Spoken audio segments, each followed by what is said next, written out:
This story must have happened, I don't know, 70 years ago. There was a woman called Mrs. Astulin. She came from Russia.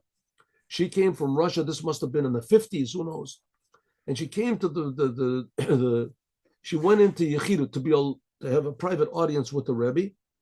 And the Rebbe had a tremendous, how do you say, interest and connection with the Russian Jews. He himself was a Russian Jew, of course, and the Russian Jews, they suffered terribly over there. And when they got out, he was very, pleased and happy. Anyway, so she came and she spoke to the Rebbe. So the Rebbe said, "You have to go out and spread Judaism. You have to go out and spread Judaism." So she said, "Rebbe, I speak Russian. I don't speak English. Maybe 3 or 4 words, like that." The Rebbe said, "It doesn't make any difference. You have to go out and spread Judaism." So she said, "Okay." So the Rebbe told her to do it. She should do it. So she went with a bunch of other women, and they would go to a hospital. It was Mrs. Astulin. They went to a hospital.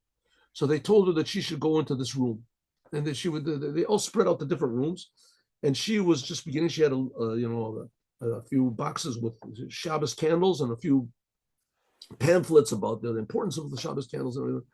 And she went as soon as she went in the first room. She went into the lady that was in the room, was an old lady, and she started screaming at her and cursing at her. "You religious people, get out of here. You're parasites. You're disgusting." All the bad things you could possibly say about a person. This woman, so Mrs. Astulia, she didn't know what would hit her. She figured, the Rebbe told her to go, and that with the Rebbe's blessing, everything was going to go smooth. It was just going to be big miracles. And she would be able to speak, her 4 words that she knew in English would be acceptable. They say Rabbi Mendel Futerfas, he was in England. He didn't speak English that well, if at all. I mean, he would go out on Fridays to put tefillin on people, and he would say, "I Jew, you Jew. I tefillin, you tefillin." So which means you have to have like 4 words: "I Jew, you Jew, I tefillin, you." So and then it would work. So she figured maybe something like that would work. Anyway, this lady just starts to scream at her and yell at her and cry. So she starts crying, and she says that she sees that this lady has a Russian accent. She's screaming at her.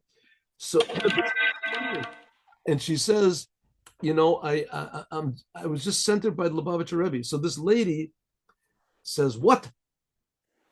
He said, "I came from the Lubavitcher Rebbe. I just want to know if you want to light candles." The woman said, "The Lubavitcher Rebbe," and she started to cry. Lubavitcher Rebbe. So all of a sudden, this big change. What's going on over here? She figured things would go strange. Just give her the candles, and the lady will say, "Thank you very much." So the lady starts crying. So now they start to talk in Russian. She starts talking Russian. So the lady says, "I'll tell you a story." She says, "The Lubavitcher Rebbe, he saved my brother's life." What's the story? Said, "Me and my brother were from a family. I guess their parents passed away, and my brother was a doctor. He was the head of a whole hospital, or a whole whatever it is, a wing of a hospital in Russia."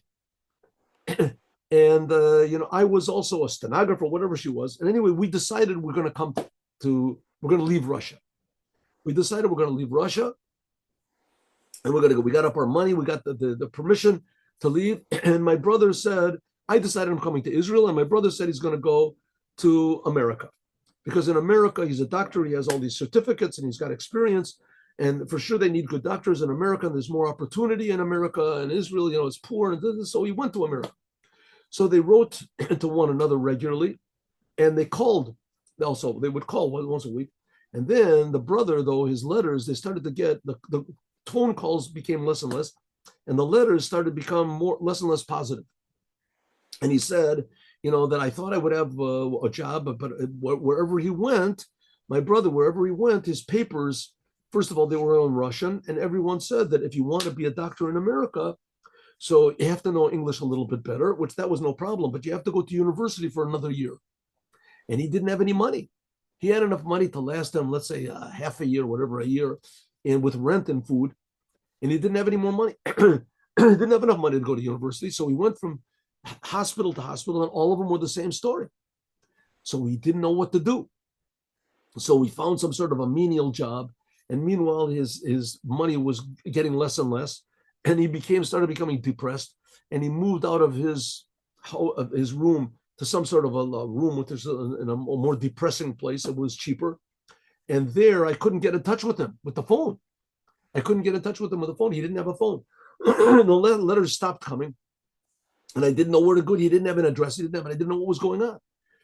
After about 2 months or something, my brother calls me up and he says, it's okay.